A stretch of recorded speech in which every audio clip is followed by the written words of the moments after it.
welcome to a very special episode of Karnataka Police Academy's Walkie-Talkie podcast. In this episode, we have special guests from the Bavarian Police Training Academy in Germany. KPA has a formal partnership with the Bavarian Police Training Academy. Today, we're exploring how the police forces of Bavaria and Karnataka are learning together from each other's experiences in training, in technology, ethics, and community engagement.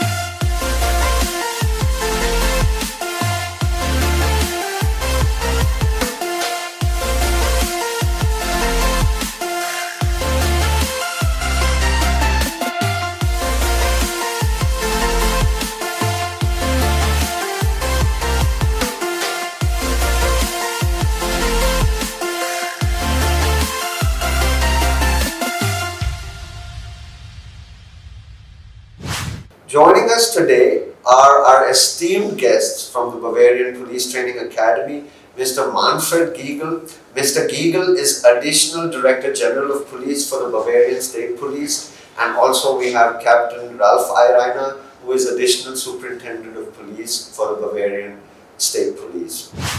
I'll tell you a little bit about Mr. Giegel. Mr. Giegel has extensive experience in law enforcement, investigation, and police leadership. He has specialized in homicide, fraud, and organized crime. He has held various commanding positions in uniformed police as well as with CID. He has led high-profile investigations and events, including the 2022 G7 Summit. He possesses expertise in criminology, crime statistics, and strategic innovation. As for Mr. Eirainer, Mr. Eirainer is Additional Superintendent of Police. He has also been a class leader for 14 years with the Bavarian Police Training Academy. He has overseen operations, organization, as well as public relations. He has diverse experience in patrol, narcotics, and criminal investigation.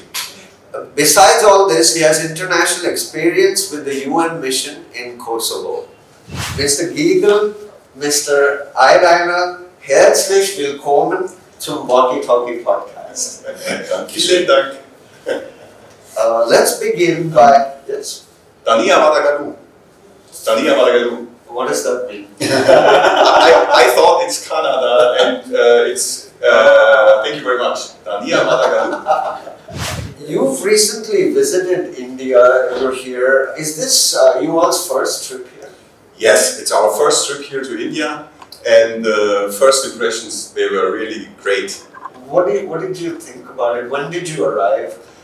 We arrived at Sunday morning in Bengaluru and stayed there for 2 days, and just yesterday in the evening we arrived here in Mysore. Okay, so it's been 3 days or so? Yes. We had a lot of contact with friendly people. Okay. It was a really great experience for us. That's wonderful to hear. And did you get any impression about the policing environment here? Did you interact with the police? So yes, far? in Bengaluru we were visiting some police stations. For example, we've been at the commissioner of the city police in Bengaluru. Yes. It was a very nice impression because we saw the mission control center. Yes. And we were explained about the technology there, and it was really interesting and impressive. That's wonderful. Could you share with us some of the current policing challenges that you all are facing in Germany? Yeah, we've got a lot of challenges, of course, and we have to divide them. We've got operational challenges, but we are experts in training, so we could more speak about the challenges in training. Sure. Could you give us some idea of the general policing challenges, and then maybe into training, what are the challenges? The general challenges, I would say, we are experiencing the demographic change, and so it's hard for us to recruit young and talented professionals. This is one of our big challenges right now. So we have to see that our organization keeps and remains attractive to young people. So that's our challenge.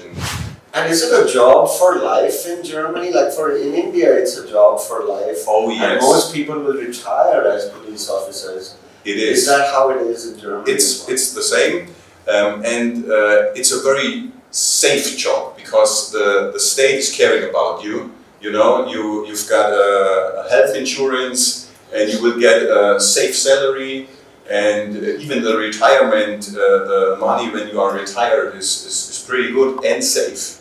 Does the health insurance also cover the officer's family and children? Yes, it covers also the family.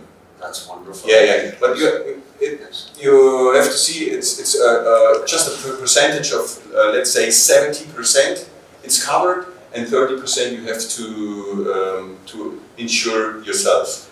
And anyway, healthcare in Germany is fairly socialized, isn't it? It is. It is. Yes. Like much of Western Europe. Current challenges in police training in your academy.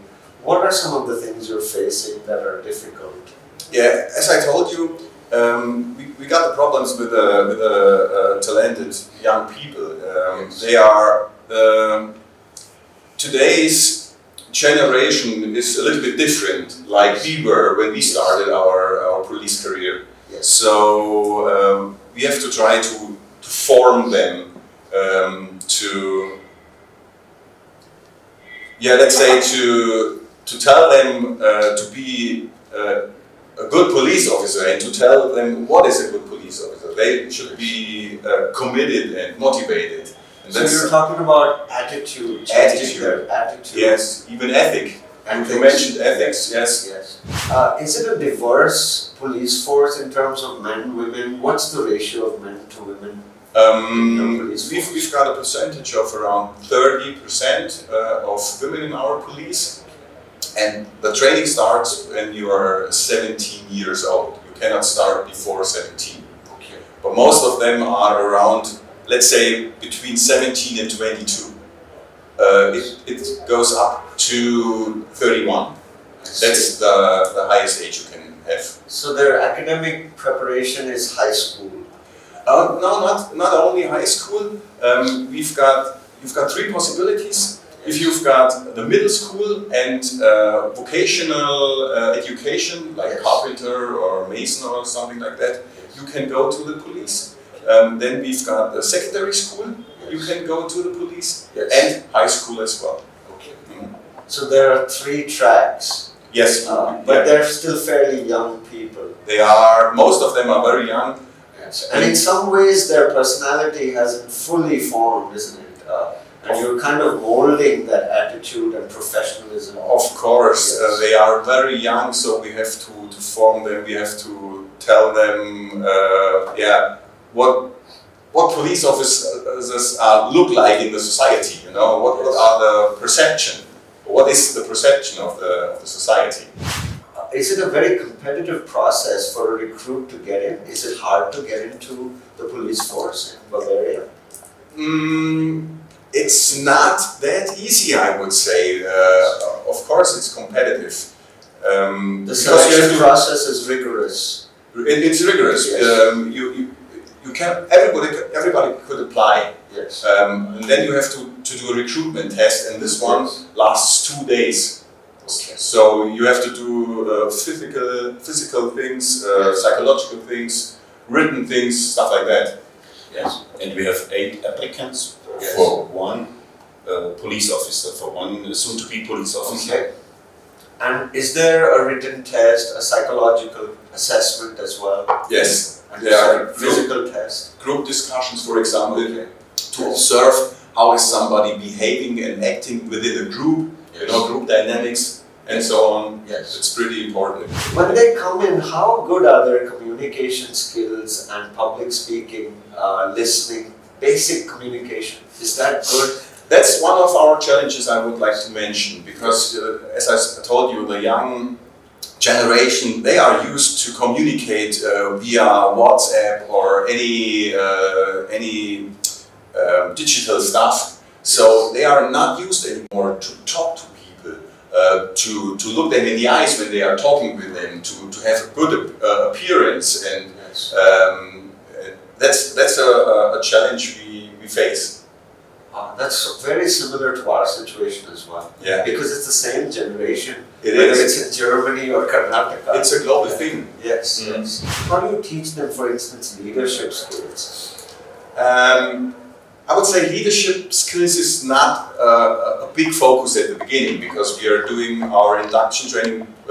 We impart basic skills like communication skills. That's very important, and therefore we've got a subject. It's called communication and conflict management. Yes. And there we do discussions with the whole class or presentations. So they have to learn how to speak to a group or to a crowd. That's what we try to do.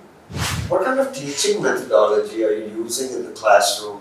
Are you using just lecture, or do you use also games, simulations, case studies, and practical methods? In general, we do traditional experience training, I would say. But of course, we gotta change it, because we would like to have a modern police training. So we have to combine the traditional training with digital and interactive training. That's what we try to do. Of course, we've got traditional lectures where we have to do very dry law and learn different kind of laws and things. But we also do it with gamification. You may have heard about gamification. Yes. Online, we just started with things like gamification. So, but they are our first steps, I would say. I think that's so interesting, because here at KPA we're going through the same stage right now, where we're radically revamping our previous curriculum, and also the teaching methodology. That's equally important, and introducing more practical methods. And that takes time to change. Oh, yes. And train our faculty on those aspects. So I think what comes to my mind is, I think there's a lot we can learn from each other in terms of that, and exchange some best practices. Yes. We talked a little bit about ethics. Yes. Here at KPA, we have recently introduced a course on ethics. Oh, very good. It's just 4 hours long. Okay. 4 hours in their curriculum, which is a 1-year Oh, curriculum. really? So it's still a drop in the bucket. But our top chief, the ADG, it's his wish that he wants us to upgrade the 4 hours to 40 hours. So add a substantial amount of syllabus on ethics. What is the scenario in Bavaria? That's very interesting, because we've got that subject as well. Yes. But you have to imagine, we got almost 100 lessons of ethics. Yes. But we've got our vocational training, our basic training lasts 2.5 years, and within that 2.5 years, we got that. I think it's around 80 or 90. I'm not really sure, but it's a lot of lessons in ethics. And what's the history of that? When did you start? Do you have some idea how long ago you started training this, and you felt the need for it? Yeah, we had it all a long time when we started police training after World War II. We changed sometimes our mind, and so we started to implement it. But it's evolving constantly, as you may know. And I would say the main thing is the integrity of a police officer. That's what we are talking about in ethics. That means, in our opinion, you're not supposed to be just a police officer when you are wearing the uniform. You're a police officer 24/7. That doesn't mean that you have to do anything if you see a crime scene or something like that, but you have to behave like a police officer. It cannot be that you pull off your uniform and then go making a burglary or shoplifting or stuff like that. Right. You have to behave in a good way, even if you are not on duty. That's in integrity in our opinion. Your neighborhood, everybody knows that you're a police officer. Yes. And though must be the behave. Right, right. That is so important. So you're saying once you're a police officer, you're always a police Yes, officer. 24/7. You don't switch off that role and get into some other role. That's it. That's what we are talking about, integrity. What is the reaction of your trainees to these ethics courses? Do they find them useful? Do they think it's not a good use of the time? What is their reaction? I would say they are of course interested in it, and they are surprised about that because they are not aware of that issue that if you behave bad, the society wouldn't say this police officer behaved bad. They would say the police is bad, and that's a thing we have to impart and to get across them. That's and they are, oh yeah, he's right. Yes. Never thought about that. Yes. And that's very important. What about things like gender sensitivity, sensitivity for other races, cultures? Do you have programs on sort of diversity awareness programs also, courses in your curriculum? Actually, it's not an issue. So we don't have any special programs, and we don't have a focus on any cultural group or gender group or whatever. Everybody, as I already said, is got the possibility to apply, and if you can pass the recruitment test, you will get into the police force. And so we never ever had a look on the percentage of the women, but there are 30%. It's very similar here as well. We have about 25 to 30% here as well, and it's growing each year. So I'm very happy to see that because we really need an inclusive police force. Yes. And we also lay a lot of stress here on being secular, not favoring any particular religion. Mm-hmm. And we teach our cadets that every day. We make sure we emphasize that message. As you know, technology is changing everything all over the world. How is it influencing your police training in Bavaria? First I would say it's a blessing and a challenge, technology, but it's not changing very much so far, because I would say to be a police officer, at first you have to, we are humans and we have to get across that we keep humans. So as we already said, the communication skills are important. Intercultural competence is important. Psychological resilience is important. And so we have to try to work on these things. Yes. And of course, we have to have a look on the technologies. And but it's more in the further training, I would say, not in the basic training, because basics is more human, more communication, more behavior, more ethics. Yes. Are you integrating artificial intelligence into your training methodologies, and how is that enhancing your learning? I'd love to hear a little bit about that. Artificial intelligence is a bit of a problem right now because in Germany we've got very strict laws regarding the data protection. So we cannot give the data of all we have out of our hands. Yes. So we just introduced kind of like ChatGPT. Yes. It's Bavarian BT like this, Yes. but it's a closed one, and it's not as good as the open ones. So that's our first step in artificial intelligence. And here in India, sometimes when we give a written assignment to our trainees, there's always the danger that they might use ChatGPT to finish that assignment. Do you face problems with that? Yeah. In our third term of our training, we had a written exam where you had to write like a study. And we cancelled that because everybody was doing it with ChatGPT. You know, they had 10 weeks time to do that study, and everybody was just using ChatGPT. So we cancelled it. We don't do it anymore. Now we try to do different things. We are still in a process to find new ways how to challenge the trainees.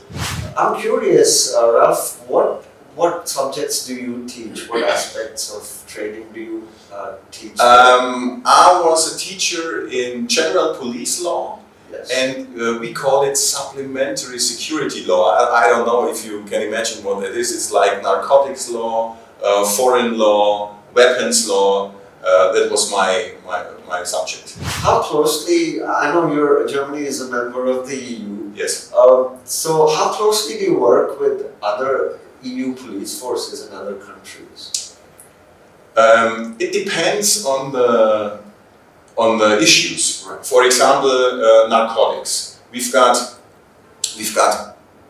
common divisions where officers are from other German states, even from neighbor countries like Czech Republic, Austria. So we've got a contact center where we exchange experiences, informations, and where you could get help if you do investigations in narcotics across the border. You know what I mean? Yes. What about training? Do you collaborate across Germany or across the EU on training aspects? Are there some training courses that are joint exercises? Actually, we haven't got a joint venture in training. That's kind of very similar here also. We're kind of very local unit. But we have 11 training institutions within the state that work together. We're all under one umbrella. Yeah, that's similar to us. We've got seven training centers in Bavaria. That's wonderful to hear. Yes. And it's kind of similar. It is. I'm seeing a lot of similarities. Oh yeah, me too. In the basics and in the challenges. The structure, the organization. Yes. A lot of similar. Yes. Looking ahead, what do you think the future of policing will look like in Bavaria and globally? What is going to be the main thrust that you see on the horizon in the future? If you had a crystal ball. Show me your crystal ball. I would say there is not such a big change because, as I already said, policing is not just an operational thing. So I think it's a lot about persons, a lot about people, a lot about mindset, a lot about communication skills. Yeah. So these basics they won't change, and they keep very important. So we have to work at first on the basics, but of course in the further training, after the basic training is over, there will be a couple of changes because we have to go with the future. We have to focus the technology and the challenges with the technology. But the basic training itself, I'm convinced about there is not a big change. In the end, I'd like to ask you about what do you think about this cooperation that we have between Bavaria and Karnataka?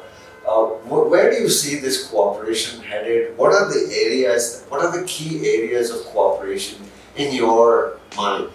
As we both already noticed, we have got a lot of similarities. Yes. And so an exchange of experiences and information is always a big benefit, I would say, because you can broaden your horizon and the key aspects are, especially for us because we are from a training center, the training of course, but according to the Memorandum of Understanding with the two states, Karnataka and Bavaria. There are also cybercrime is a big issue, a key aspect.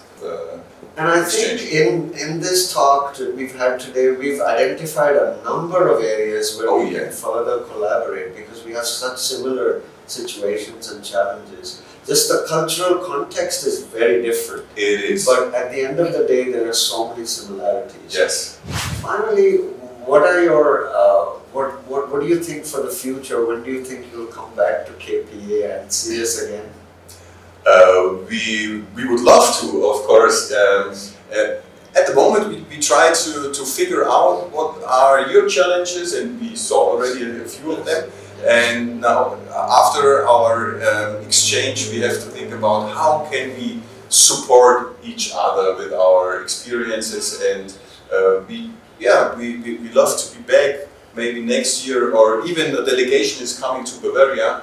Then we could show them how we do it, the impressions of our training. So I think it's a benefit for both sides. And I hope once this podcast is online that you'll also share it with your fellow officers at your academy and also with your probationers. We'd love to have more engagement in that way as well. Okay. Thank you so much for sharing your insights. It's been wonderful learning from your experience and your perspective. We look forward to strengthening this partnership going forward. And I say to you, vielen Dank und auf Wiedersehen. Sehr gerne. Thank you very much. Thank you for inviting us for the podcast. It was very exciting for us and very interesting. And let me say just one sentence. The police is a family with no borders. All over the world, it's a global thing. So, and we have to support each other. Thank you. Yeah, that's a wonderful message. I support that fully.